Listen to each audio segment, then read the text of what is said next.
Yeah, so I just did my intro. I guess I could have done that after starting recording, but welcome to the Fasteners Workshop.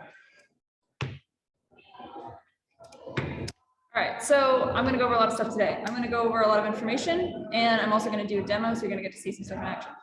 So we're going to talk about the basics of fasteners, what they are, what they do, a bunch of different kinds, how you should be designing for fasteners. So before you even start CAD, how you should think about the way that parts are going together.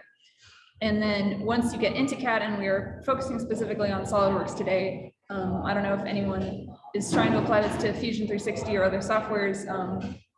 Probably not much of it will apply because these are very specific SolidWorks tools, but we're going to be going into SolidWorks to look at things like Hole Wizard and parts and assemblies, how it works with fasteners. And then we'll finish by putting it all together. All right, so before I start, I want you guys to know that I'm qualified to teach this information. I am a professional fastener intern. I worked at this company called Howmet Fastening Systems. They make fastening systems. I worked on exactly one type of bolt, which is this one. It's called the ErgoTech. It's really cool. I spent 2 months working on only this bolt. So if those are my credentials for everything fastener. All right. Moving on, going into it.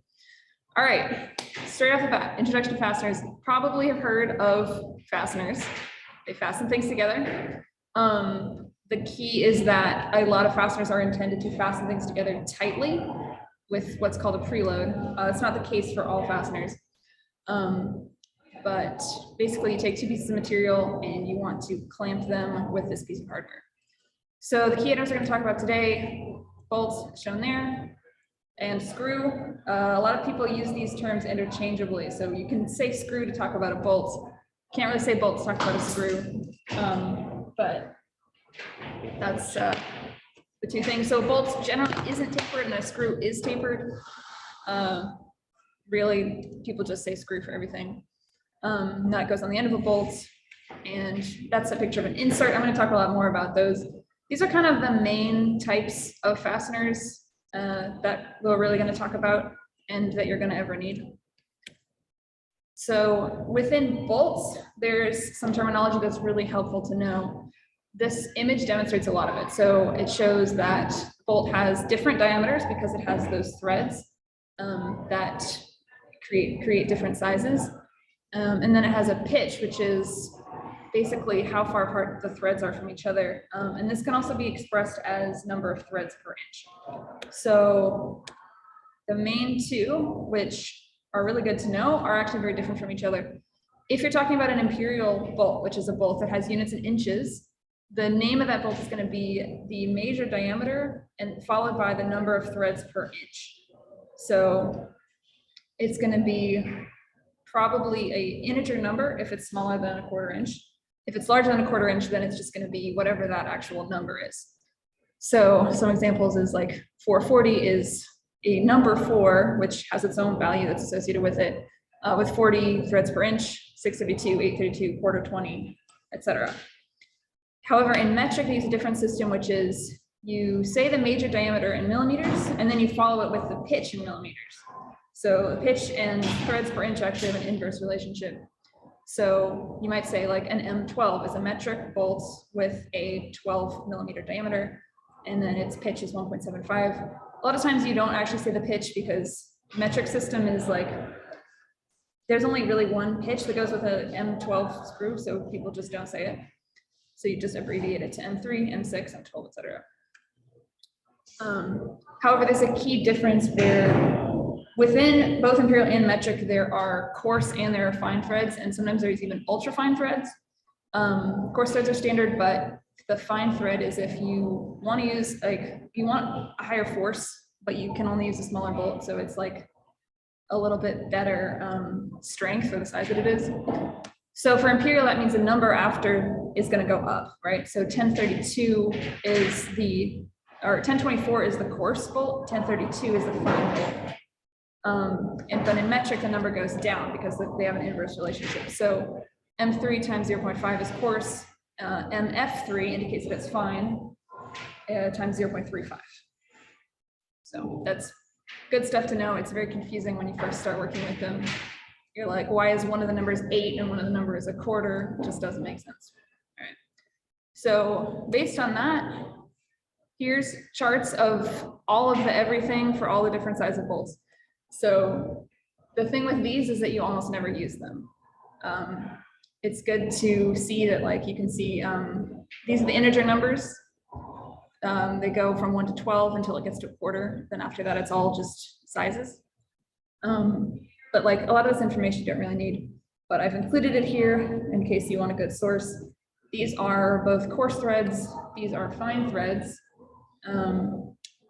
But from this, all of this complicated information, all you really need to remember is this. These are pretty much the only sizes that we use in ASME. Get this away somewhere.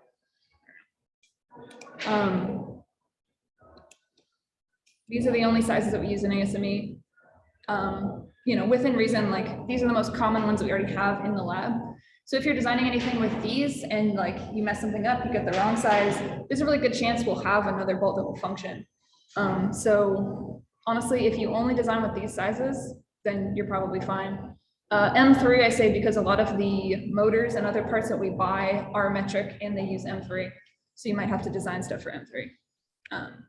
So here's the links to those if you want to, you know, go and find them later.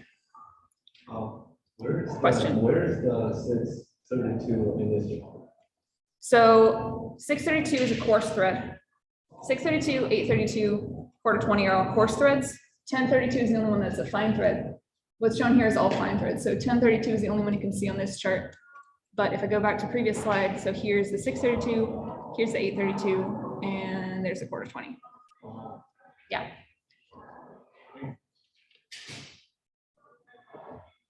So far more useful chart is going to be this, which is tap drill sizes.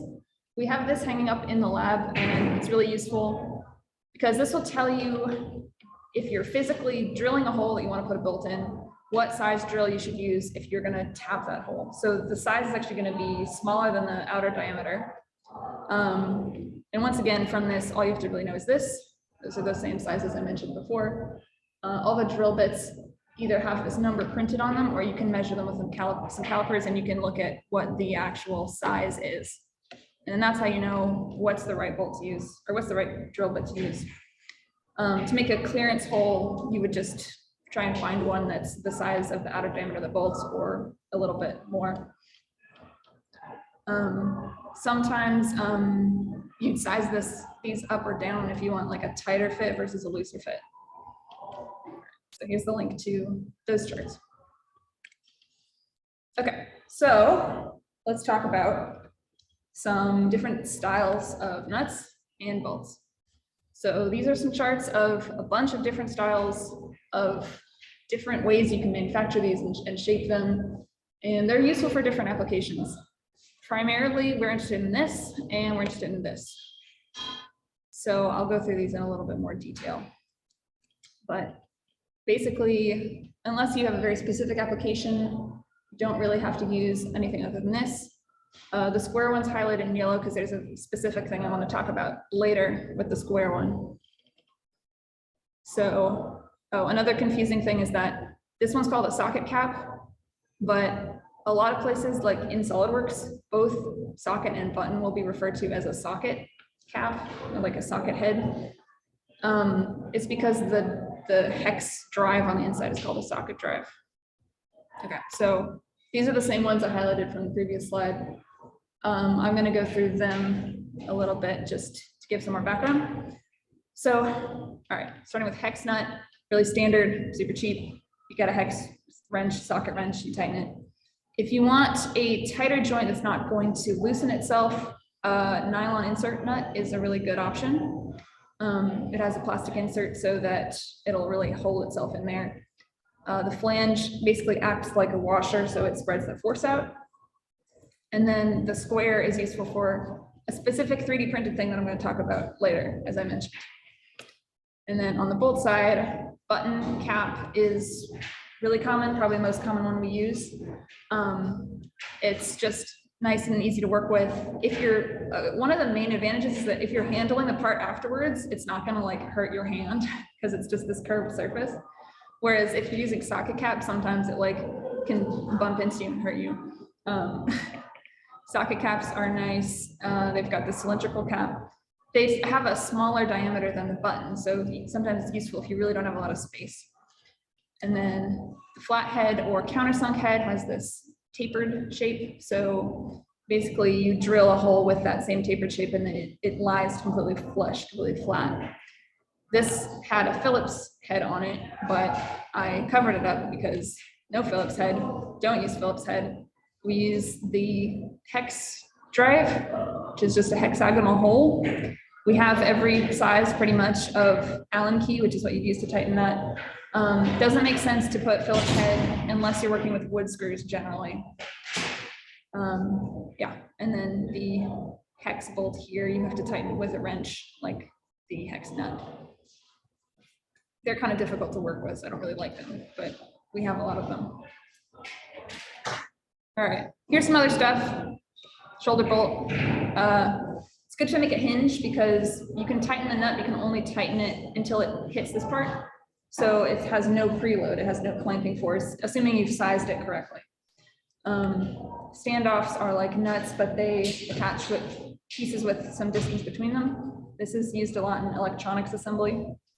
A set screw goes into usually goes into some kind of clamping device, like this is a clamping shaft collar. You tighten it onto the shaft and then nothing can sort of move around. Here's some different types of washers. It's kind of like the flange bolt that I mentioned earlier. So they go and they spread that force out. And then here's some rivets. I've never worked with rivets. They're kind of cool though. Yeah, all these are like fun and extra. Okay, moving into our next section, how to design for fasteners. So I went over all these nuts and bolts. So you just need to choose a nut and a bolt, right? No, don't do that. Think more critically about what your application requires. So there are way more ways to take parts and fasten them together than just putting a nut in one side and a bolt on the other side. So here's a list of all the ways you can do it. I'm going to talk about all of these. So you notice that bolt and nut applies to all of these different materials. It actually applies to any material. But then there's some specific strategies for different materials. So if you're using a bolt and nut, it's really standard. You don't have to make weird geometries in your parts when you're making it in CAD. You can fasten any two materials correctly. It's really useful if the back material that you're working with, you can't tap it or it's too thin. That's one of the main advantages. However, it's really hard to tighten it correctly. You can kind of tighten it by hand. You need to be able to hold the front and the back, but to tighten it actually all the way, what you have to do is simultaneously be tightening it with a tool here and a tool on the back, which is pretty hard to do. Also, if you do this and you don't put your fasteners in CAD and you forget that you have this nut poking out the back, and later on you put a face right against it, then you're gonna have a problem because you forgot that you don't have clearance there. Yeah. So bottom line, use it when you're lazy, use it when your back material is like specifically you can't tap it. The next strategies are all for 3D printed plastic. So this is number one, really simple. You can just take a screw or bolt and forcefully put it into your 3D printed part. If you've printed a hole size to the median diameter or slightly smaller, it kind of forces threads into the plastic. So it's okay, you can take it apart a couple of times, but eventually that plastic is just going to wear out and your hole is going to end up too big and you can't thread anymore. So keep that in mind. Also, don't try to put a thread in your part and then 3D print it. It's just not good. It's almost definitely too small and won't work very well. Yeah, so use it if it's a low force and you don't need to take it apart that many times. Number two, or number three, I guess, bolt and heat set insert. I like this one a lot. These are those inserts that I showed in the opening slide. So what you do is you print a slightly larger hole. You buy this part, they're pretty cheap. You use a soldering iron to melt it into the surface of your plastic. And then that part is permanently fused with your plastic. it provides a metal thread, so you can basically put a screw into it and take it out a bunch of times. If your force is high enough, you can still like tear the hole or pull the insert out of the hole. But generally, like, it's pretty sturdy. Also, don't use this if you're resin printing, because it seems pretty intuitive, but I feel like people forget resin is not a thermoplastic, so you can't melt it like this. Yeah, so when you're frequently assembling or disassembling, it's good to use. All right, so getting even more big brained as we go on. Here we have bolts and back inserted nut. So you actually have to CAD a slot in your part that's a hexagonal channel or a square channel. And then you push the nut from the back, and it acts like that insert, right? It acts like a metal thread that's embedded in your part. You also can't pull it out straight because there isn't space for it to go out. And it's really hard to rotate it if this is the correctly sized hexagon, like it can't rotate. The only downside is you have to be able to access the back of the part to get this in. Sometimes it's a little bit difficult to get them in. Yeah. So this one I think is the most big brain out of all of these. This is where the square nut is really useful. So you print the hole, and then you print a side slot somewhere along the hole, and you print it so that you can get one of these square nuts or a hex nut, like they work just as well. But the square nut's slightly easier to add in your CAD. And then when you actually print the part, you use pliers and you push it in until it's aligned with that hole, and then it has the same purpose. So this is nice because you don't need access to the back of the part. You know, this one is like, you can imagine just putting it on the back, but think about if this was like fused to another block that you couldn't mess with, then you would have to do something like this. So this one's really cool. It does take a little more work in your CAD to make sure that that's set up.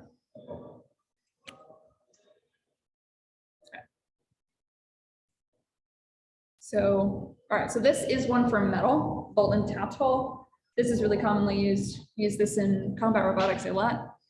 So you basically turn the inside of this hole into a threaded nut. It's just a threaded hole. So you would drill the hole with the tap drill, like I showed on the slide that had the charts on it. And then you'd use this tapping tool to form the threads into it. And it kind of, the assembly kind of looks like this. You can see that this hole is a clearance hole. So it's large enough that it doesn't interfere, and then only the back layer has these threads in it. So that's an important thing to remember is, doesn't matter how many layers you're fastening together, only tap the back layer. Yeah. And wood screws. These are for wood. They're screws for wood. That's pretty much what it is.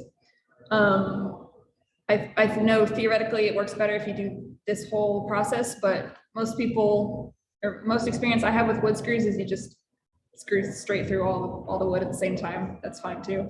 I've never had a reason to put wood screws into a CAD model, but I don't CAD very much wood, so maybe there's an application for it. Yeah, used for wood. Okay, now we're getting into the moment you've all been waiting for. So how do you do all of this in CAD? So long ago, I told my students, it's pretty much done. You just need to add fasteners.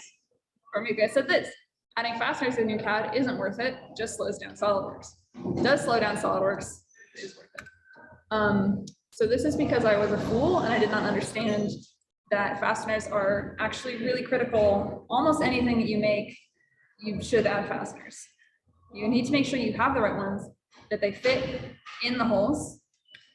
They also have weight, which people tend to forget. So people put together their CAD and they say, oh yeah, it weighs 0.95 pounds and they don't have any fasteners in it.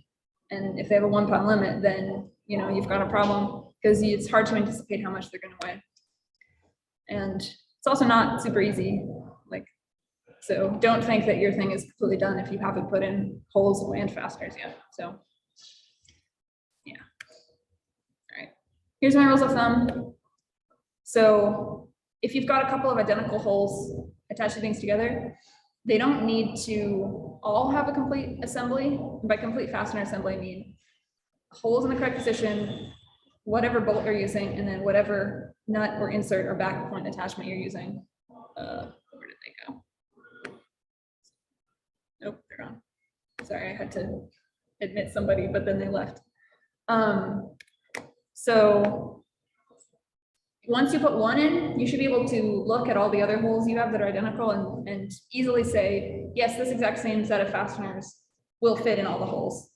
If you can't tell that immediately at a glance, just to be safe, just for peace of mind, add in more fasteners, you know, add them in somewhere else in the holes.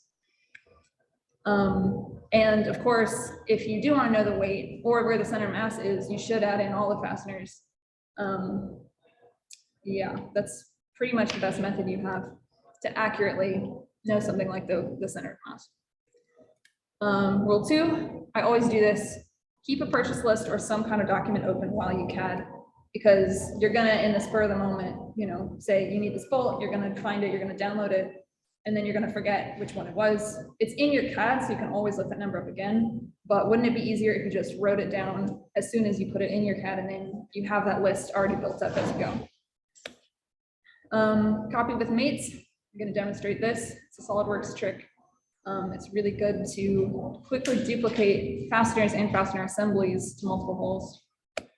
And lock rotation. This is like when you're mating a part concentric, you can choose to lock rotation or not. With fasteners, it's always helpful to lock rotation because as soon as one bolt is able to spin in a hole, it makes your assembly underdefined. And like, there's really no reason to make your assembly underdefined for something that, you know, doesn't matter and is not going to move realistically. So use those rules. All right. So many of you may know, probably many of you have used this. Hole Wizard is the most useful tool for fasteners in CAD. So this is the familiar Hole Wizard menu, but I think maybe people have not gone over in quite enough detail. So I'm going to go over it in a lot of detail. So this is the actual step-by-step of how to do it and what order to do things. I'm not going to talk about this all the way through because I will be showing you guys this, but basically you go choose a hole wizard, choose what type of hole you want, which these mysterious icons I will explain. Choose intrametric, it's right there. Choose the type of hole, like the subtype of hole, so that's even more complicated. I don't know why they do it like this, where they organize them into categories, it's dumb. Then you get the size, and remember, intrametric will change how that size is displayed. The end condition, is it gonna go through all your parts? Is it gonna end at some point? And then there's all these like extra stuff you can do. Then after you've done all that, you go to the positions tab, and that is how you choose where the holes are gonna go. A lot of people open up Hole Wizard and then immediately start clicking on stuff and trying to add the holes, but it like won't let you do that. So you have to first choose your hole and then go to positions. You can always go back and forth if you want to change it. So you go to positions, then you choose where your holes are, and then finally you finish the feature. So, okay, so here's more detail on those hole options. So this is the actual names of them. It shows up after approximately like 10 seconds when you hover over it. So it's really not helpful. These are the ones that I recommend. So these four, this is what they're called. So the counter bore is for a socket head. And the text that's in green is the drop-down menu. So I mentioned that there's these categories and then there's subcategories. So the green ones are the items from that drop-down menu that I suggest you actually use. There's a bunch more than this, but almost none of them are useful except for these. So if you're in counterboard, the two that are useful is you make a counterboard to fit a button head, or you make a counterboard to fit a socket head. That's pretty much the only type. There's a bunch of other options in here, right? Countersink, you only care about socket countersunk head cap screw. There's one that just says hole, which is really helpful. This one just makes a bunch of different types of holes. So the ones that are useful here is all drill sizes. So I mentioned earlier the drill sizes have numbers like number 27, number 30. So it has those numbers. It has screw clearances, which is the size of hole that a screw will go right through it, right? So that's not a threaded hole, but a screw clearance. And then tap drills, which is the same as all drill sizes, but it'll tell you like what's the size of bolt that you're tapping. So it's useful. And then lastly is straight tap, which is identical to the one that says tap drills, except it shows you the outer diameter on your part when you make it. So it's a little bit more useful on that. The other thing that's really useful in Hole Wizard is you can always click this option, show custom sizing, and then you have the option to edit directly any of the dimensions associated with that hole. So I see a lot of people who don't use Hole Wizard because they're like, oh, I have to like oversize my hole by a small amount. Just do it here. Like, yeah. Yeah, if you do this, I will be sad. Do not do this. I was editing some CAD today for X1, and this showed up so many more times than I want to admit. So basically what they did is they dimensioned a circle, they extruded the circle, and then they made another sketch, dimensioned another circle, and extruded that circle to a certain distance. And the end result is a counterbore hole. So super don't do this because firstly, you've made multiple features for a single hole. It's two features that are both called cut extrude. I can't tell what bolt this is for unless I go and I look at the chart, which is not what I want to do. Any other cut extrude feature in your model is going to show up exactly the same way unless I click on it and I figure out which one is your hole. It's hard to edit the sizing and it makes me sad. So that should be enough reasons not to do this, to use Hole Wizard and just edit if you need a custom size. Yeah. Okay. Another topic. This is a debate. And I thought long and hard on this. So basically, when you add a fastener to your CAD, you have two options. Either you can use the built-in Solidworks Toolbox, which is great, and it has built-in CAD models of a bunch of different types of fasteners. You just navigate to the right one that you want to use, and then you select it, and you can add it directly into your CAD. It's super easy. The sizes adjust. You can edit like the length if you need to change the length. However, it has cons, which is the sizes and the weights of the bolts are inaccurate sometimes, hard to predict, but sometimes they do not match the actual bolts that are on McMaster car that you're going to buy. It's also less clear what you have to buy than if you have the exact McMaster part number there. Also, I've had tons of issues with Toolbox Parts. If you close the file and reopen the file, or if you send the file to someone, like if you pack and go, it doesn't totally like put all the Toolbox Parts in there. It's really annoying. On the other hand, you have downloading parts from McMaster car, which is almost definitely where you're going to buy your bolts from. It's kind of the only place we buy them from. The pro is that this is exactly the part you're going to have. It's sized exactly. It is weighted and the correct material. Like McMaster is very good about providing accurate CAD of their parts.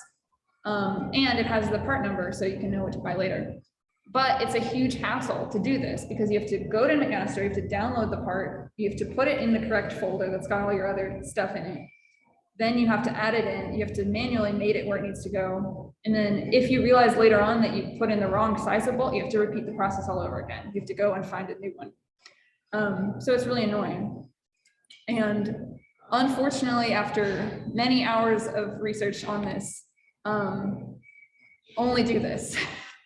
It is not ever worth it to use Toolbox Parts because there's this chance that it's not going to work or that something's going to get corrupted in your file, and it just is not worth the time and effort and pain of doing that.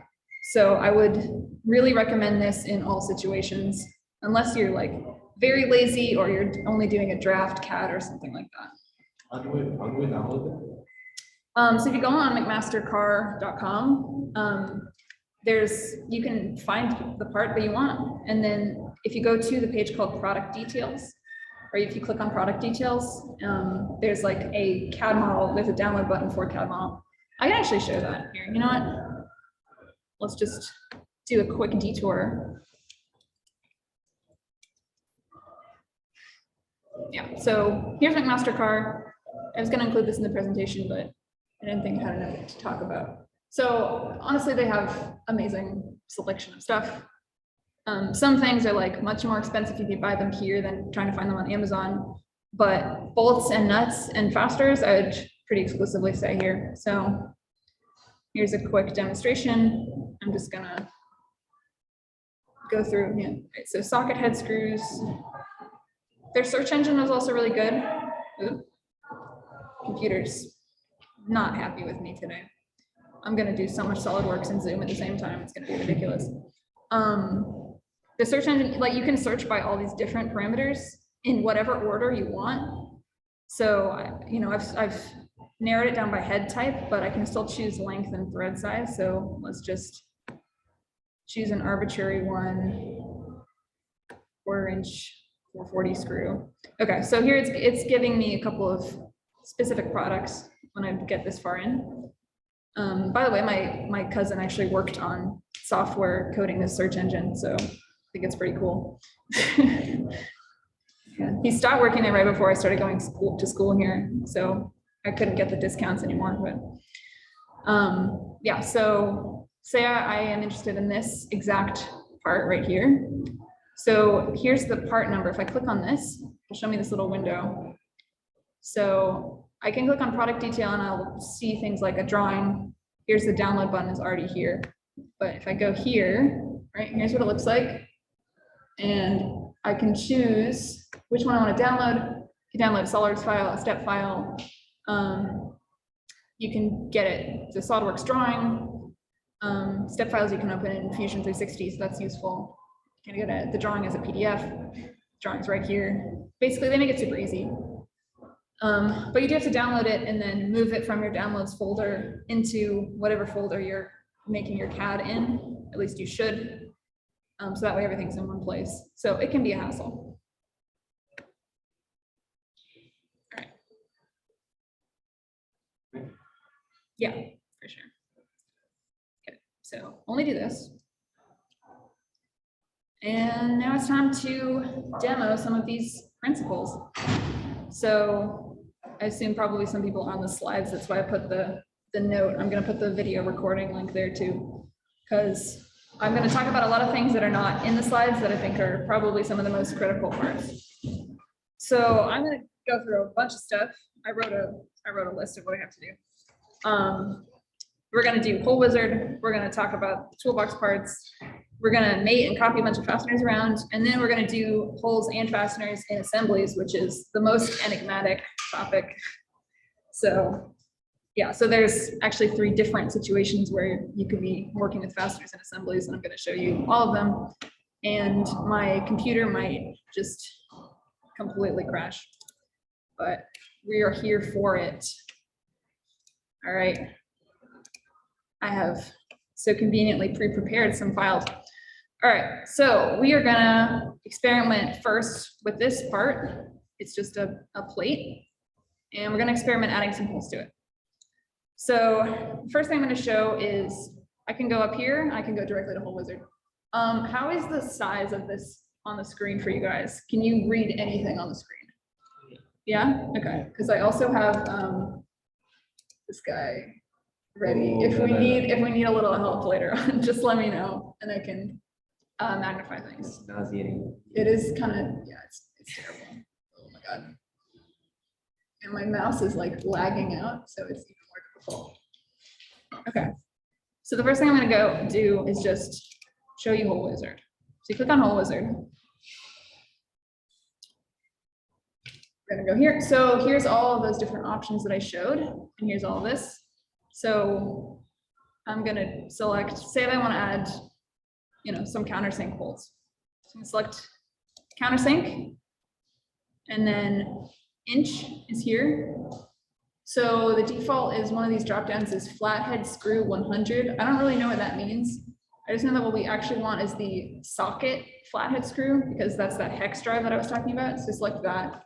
And then here's the sizes. So this will just tell us whatever the that diameter number is. So I'm going to select quarter. So I'm going to add a quarter 20.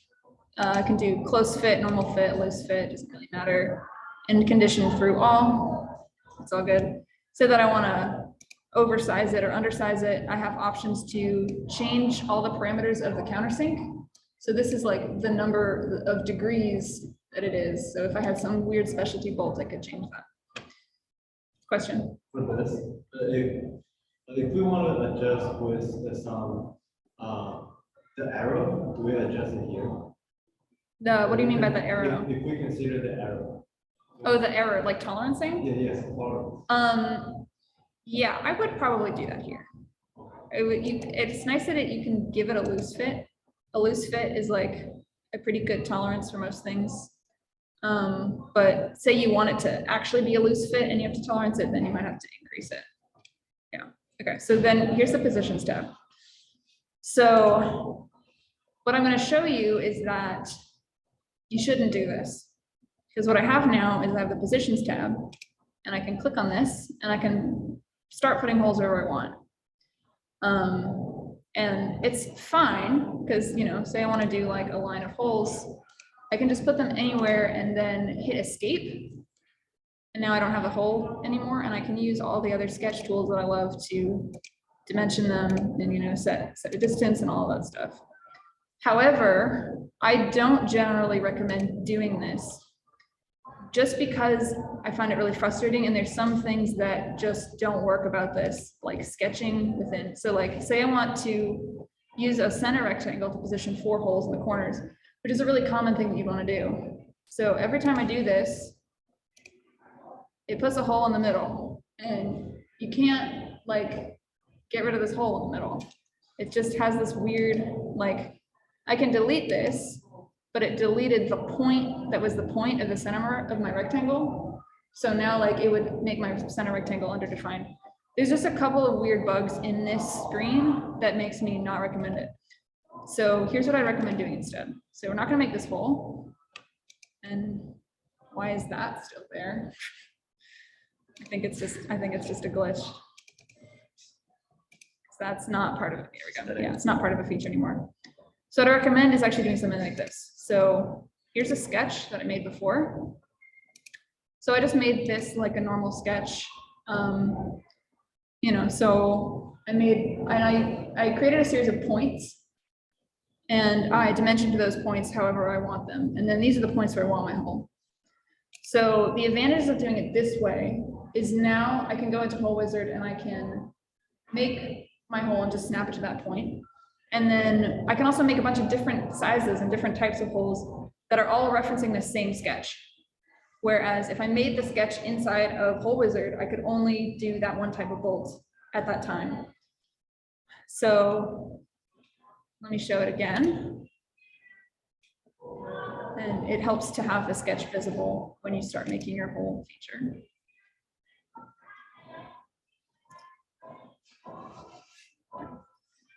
So here's all the stuff I want. So click on the face for positions, but now I can hover around and it'll snap right on that point, right? So that's dimensioned from that sketch. And I can add it. Right. So it made a perfect countersink hole. And what's interesting is that you can actually see how it makes the hole as it creates its own sketch of the profile of the hole, and then it revolves it. You know, usually it doesn't matter if you're looking at that or not. Yeah, so that was a demonstration of just very simple using Hole Wizard. What I'm gonna do, I'm gonna delete this. And then I'll show you guys this. All right, so these are some other holes I made in advance. You can imagine how I could make all of these through Hole Wizard. So number one, I'll just go through them.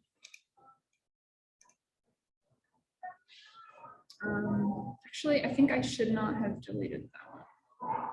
Oh, it's this one. Okay. I'll need it later. All right, so this is the countersink. Got that taper. This is a counter bore quarter 20. Right, so over on the side here, I will do this just for a moment. Whoa. Over on the side here, here's the names of the specific type of hole that it is. So it's super easy to look at this feature and say, oh, it looks like I added a hole for this size of bolt, and this was the type that it was. So like, that's really nice. Oh my God, okay, I can't. So number 2 over here, we've got the counter bore.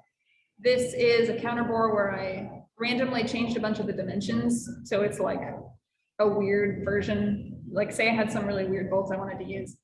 It still displays it as a counter bore for quarter button head screw. So I won't be able to tell from the name of it what the dimensions are, but I can look at it like this. So the next one is, these are all quarter 20, by the way. The next one is a simple quarter clearance hole. So this is, I can put a quarter 20 bolt all the way through it. Then these next 2 is what I was talking about. So this one is a tapped hole made with the tap hole tool. So you can see that it shows what the inner diameter is, and then it shows a little line of what the outer diameter will be once I tap it. So what diameter those threads will get to. Whereas this one is made with the tap drill tool, so it doesn't show you that. However, the sizes of them are completely identical on the inside. So this is just like a point of preference, whichever one you want to use. Okay. So now that we have this, I'm just gonna hide that sketch so it looks a little nicer. And then let's go to an assembly. Okay. Hopefully it won't stop being broken. Yes. Since I deleted one of the holes because I had to demo it, it broke everything. Okay, so here's the same part that I just made. And I have already mated it with this part, which I'm going to go through and I'm going to show you each of those design strategies that I showed in the presentation. So I'll get to that in a second, but first we're going to just take a minute and put fasteners into some of these holes. Okay, so the first thing we're going to do is let's try and get a countersink bolt and put it in this hole, and it just goes all the way through, because this one is actually going to have a bolt and a nut on the end. So I'm going to show you how nice Solidworks Toolbox is, and then I'm going to tell you that you can never use it again. So here's the toolbox. I can just click to add in the toolbox. And then it adds in its insane epic library of all different standard bolt sizes, except for the fact that some of them are wrong, and it's just very frustrating. All right, so we want an inch, we want bolt and screw. This is a very confusing screen because it's like, what the heck is going on? Almost always you're just going to click on socket head screws because, as I mentioned, that contains both the socket and the button heads. In this case, I want the countersink. Okay, so I've got countersunk bolt, countersunk elevator bolt. I have no idea what that is. And then a square countersunk bolt. Okay, I don't know. So here's this one. So I can't go any deeper into it because what it wants me to do is click it and drag out. All right, so here it is. And oh, this one's a, oh, it's a flathead. Oh, I should use that one. Here, I'm just gonna delete it. I want to show you guys that. Oops. I'm just gonna. Is it gone? All right, it went away. Sorry, let me do that again. So I guess we do want socket head screws. Socket countersunk. Yep, there it is. They know how to hide them. All right, so I want this one. So I'll drag it and pull it out. And then while I'm still holding down the mouse, I'm gonna go right here to this hole. Come on, there it is. That is not the right direction. Damn it. Oops. Yeah, well, okay. You get the idea. Let's try one more time. It's usually very good. It's not as good about this with countersink because the angles are weird. If you go deeper in the hole. If I go deeper in the hole, let's see, will it get it? No? Come on. It's really trying. There it is. I got it. Yeah, so you can see how convenient that is. It works better with other types, I promise. So what it will do is it'll detect what size the hole is. So it detected that it was a quarter hole. It thinks it's a quarter 28, which I know that it should not be quarter 20, it should be quarter 20. So I can go over here and I can edit it. So I'll just select quarter 20. And the length right now is a quarter inch, which is not nearly long enough. So I'll just, I'll change the length to 1 1/4 inches. So now it's the right length. Actually, this one I need to be a little longer because I need to put a nut on the end. So this one I'll make 1 1/2.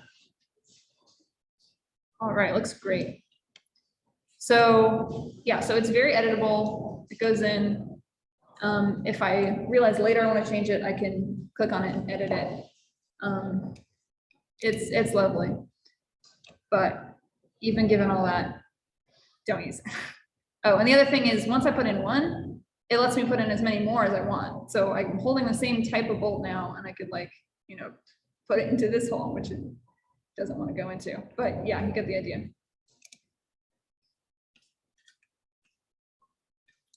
So instead, let's do it the other way. So let's put in a socket head to this hole. So I'm going to go to my assembly, insert components. So insert this like any other part that I would insert into this assembly.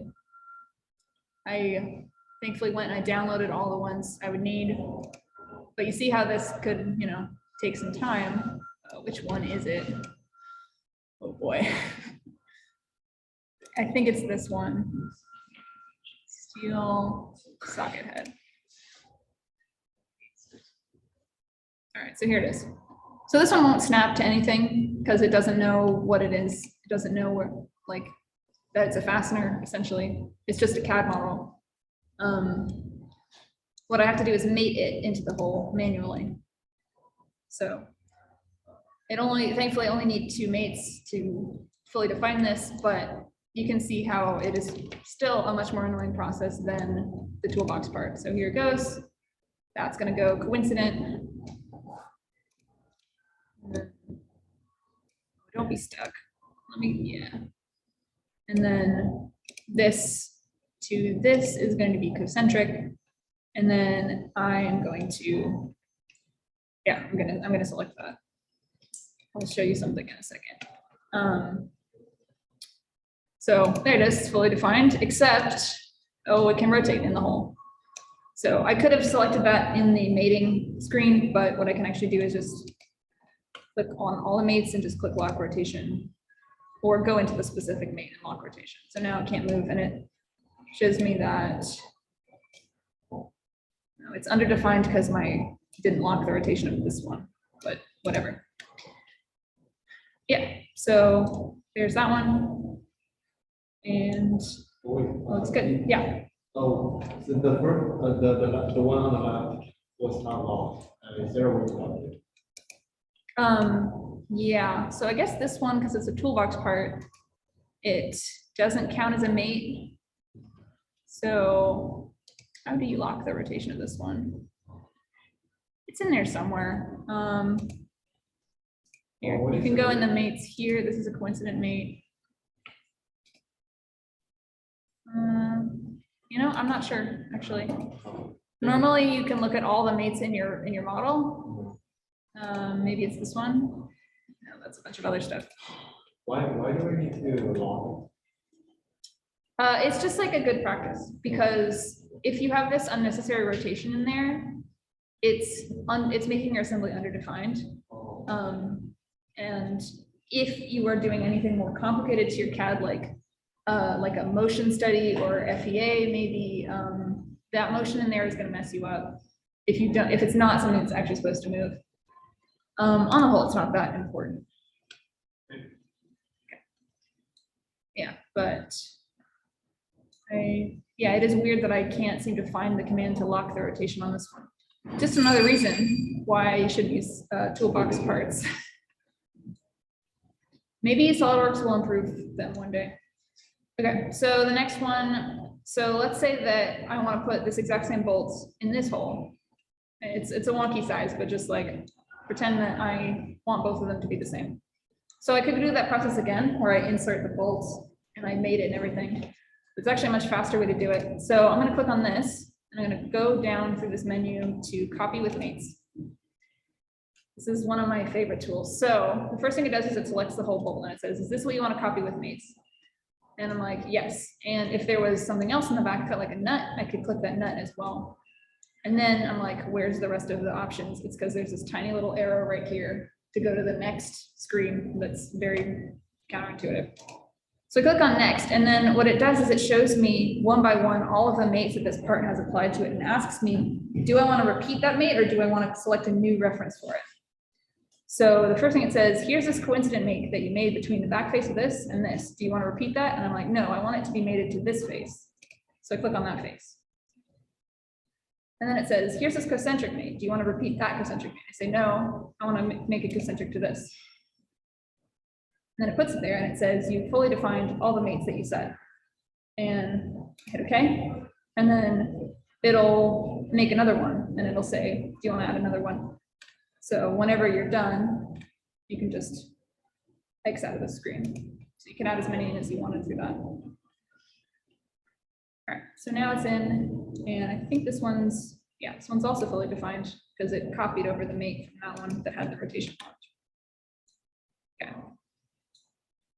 So I'll spare you the details of putting the rest of these ones in.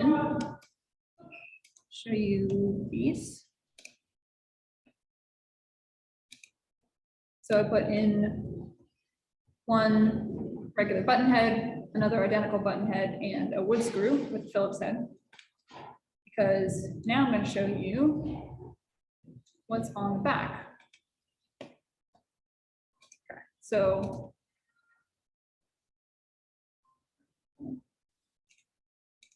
number one, here's a nut. So, oops. The first fastening strategy that I talked about was bolt and nut. So here's an example of bolt and nut. Just make both of these transparent so you can see. Right, so the part fastens and it has through holes that go all the way through both parts, and then it's got a nut at the end. The next one is bolt and heat set insert. So here's a heat set insert that I put in. Oh, that's not the right one. This is the heat set insert. Right, so this is the part that we melted into the plastic. So I sized this hole up. The heat set insert on the page that you buy it from will tell you what's the approximate size of hole you should install it in. Though generally it's like a range of hole size. So I just made it slightly larger than my through hole. And then when I'm assembling this, I would melt it in so it's flush with that surface.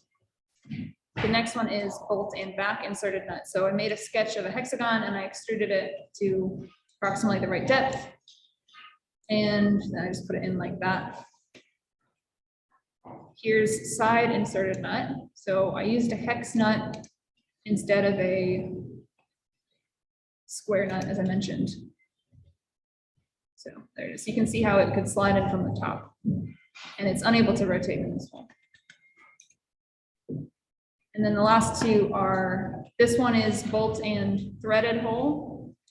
So I wouldn't do this in plastic really, but basically I just made, this should be a clearance hole. Just the back is a tapped hole instead of a clearance hole.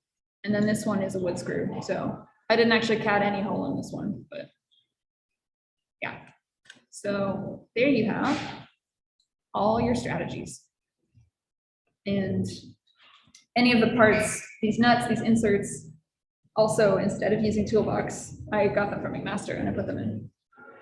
Yes. All right. We're ready to move on to even more advanced methods.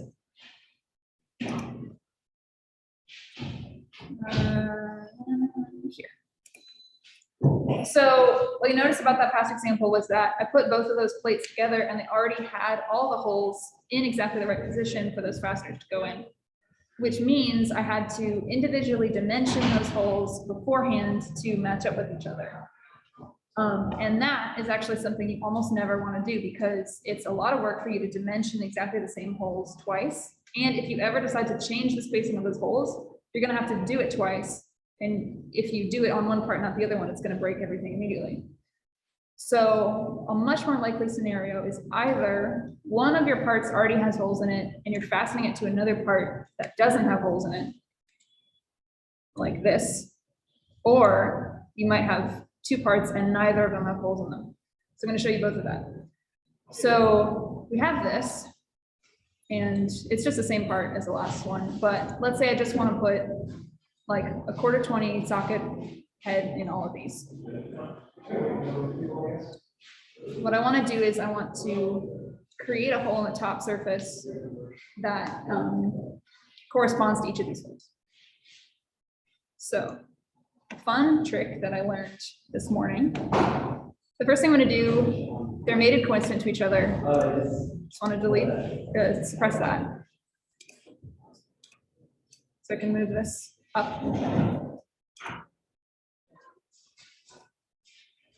Now I'm going to open Hole Wizard. And Hole Wizard now shows up under assembly features. All of these are actually really interesting. You can do features to your parts in the assembly. It's a great way to do top-down design. So I'm going to select Hole Wizard. And I can do everything the same as I did before, right? I can do a sketch, you know, I can choose something somewhere in the model that I want to dimension off of. But here, let's say, instead of a countersink, I want to do a socket head. This is a button head. I'll just do, here. I'll just do a, yeah, I'll do a button head.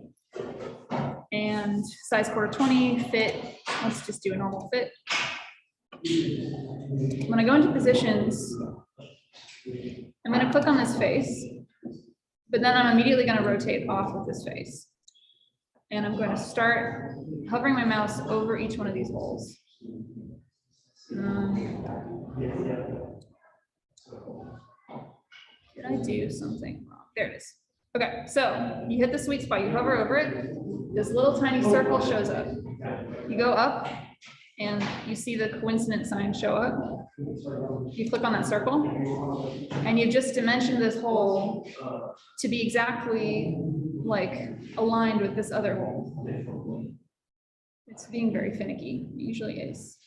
So you just wait for it to show up and then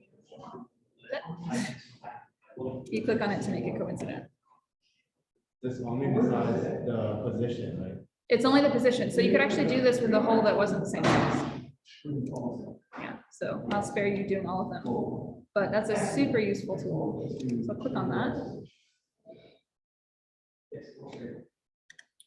And yeah, so now those are aligned. However, the downside of this is an assembly feature. So if you open this part up later, the holes will not be in there. And this is really problematic if you want to create a drawing of that part that shows where the holes are. However, there's something new you can do where, say, I edit this feature, or I did this when I started. Give it a second. Way down at the bottom, since this is an assembly feature, it's got some different options. Do I want to magnify again? No, my magnifier crashed. So there's something here which says feature scope, all components, selected components. Firstly, I don't want to be cutting a hole in this bottom part. I think it might have been doing that. So I'm going to instead, see, I have an option of which parts I want it to be affecting, and I don't want it to be affecting this bottom part. So I'll just delete that out of the list. So now it only affects the top part. And second, there's this very important box I want to check called propagate feature to parts. So what that does is it creates a feature in your part file that represents this set of holes. So if you open the part up later, the holes will be there. All right, so let's make that change. And then I can unsuppress this coincidentally. And now it's perfectly there. It's pretty much where we started on the last example, right? We have perfectly aligned holes in both our parts. And if I look at the part file for that plate that I just made, right? So it shows that I have one feature, which is boss extrude that I used to make it. And then it shows this other feature, which is a hole wizard counterbore quarter 20 feature. And it's got these little sequence of arrows after it. And that means that it's a derived feature, that it's referencing something that happened in another file, in an assembly file. So this is great because anytime that you edit that feature in the assembly, it will edit this in your part without you having to open the part and change it. It can also cause problems sometimes. Say that you want to actually move one of these holes and you don't want it to be mated anymore. You right click it and you go make independent. And then it breaks the link. It just makes this feature on its own. And you can do whatever you want with it from there. All right, so that is second example finished.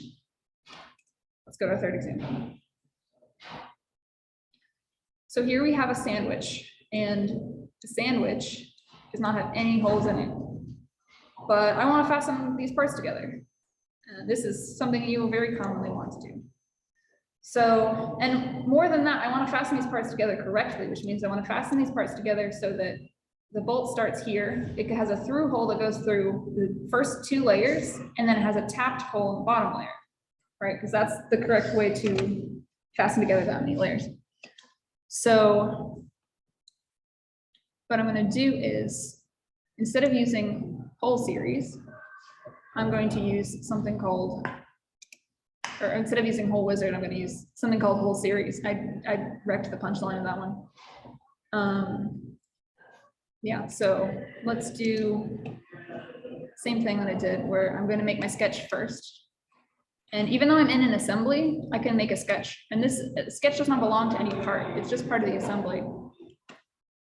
So it's just gonna go on top of this rectangle. I'm just gonna do, you know, four hole series. I'm not gonna dimension it. So these corners is the location where I want to do all my holes. So assembly features. Oh, I'm still in my sketch, exit sketch. Assembly features. Yep. Series. So this is going to create a hole that potentially affects parts differently depending on what level they're on. So there's an option here to create new hole or use existing hole. The use existing hole kind of doesn't work super well because it only lets you choose an existing hole that's the same size. So the trick I showed earlier is better. So I'm going to choose create new hole. I'm going to go to the second tab, which is the top hole condition. Oh my God. What was that? I guess that's the error sound. Yeah, not many errors. Yeah. Oh, so I actually have to choose positions in this screen, unlike regular hole wizard. So I choose the hole. I choose the points that I made before that I want to put my holes on. It's being a little bit difficult to see. I don't know why it decided to be those colors. There's one, and there's one. All right, so I want to choose what condition is for the front part of the hole, the top. So it's set to do a counterbore hole. So let's say, sure, that's what I want. I want a counterbore hole for 20. I have some options that I can choose. The next tab is the middle part of the hole, can have a different condition. So there's this checkbox, auto size based on start hole. Almost always that's going to be the right thing to do, but say maybe you have some situation where you want the middle to have a much bigger hole in it or a smaller hole. So you can edit that. When I go to the end condition, I want to auto size based on start hole, but it gives me the option of do a regular hole or do a tap hole. So I want to choose that this end part only is a tapped hole. And then it shows me how that would look like. So I can lower the distance. So say I'm going to just drill a hole into that depth and tap it. So that's kind of what it looks like. And there we are. So I'll hit go.